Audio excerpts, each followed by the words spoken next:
لتجدن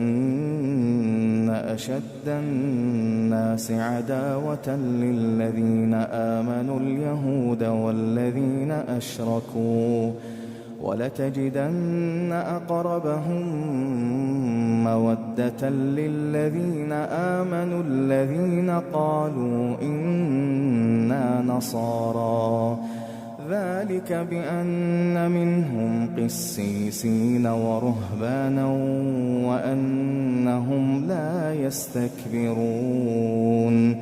وإذا سمعوا ما أنزل إلى الرسول ترى أعينهم تفيض من الدمع مما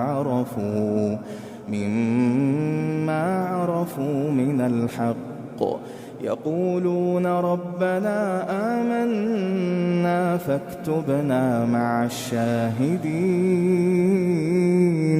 يقولون ربنا آمنا فاكتبنا مع الشاهدين وما لنا لا نؤمن بالله وما جاءنا من الحق ونطمع أن يدخلنا ربنا مع القوم الصالحين فأثابهم الله بما قالوا جنات تجري من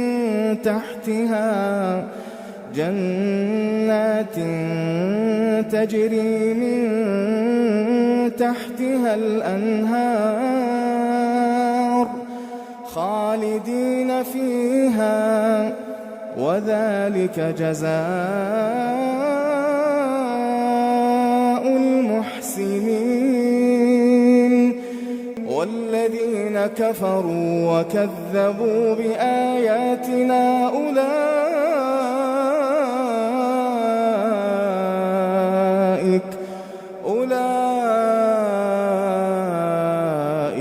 أصحاب الجحيم.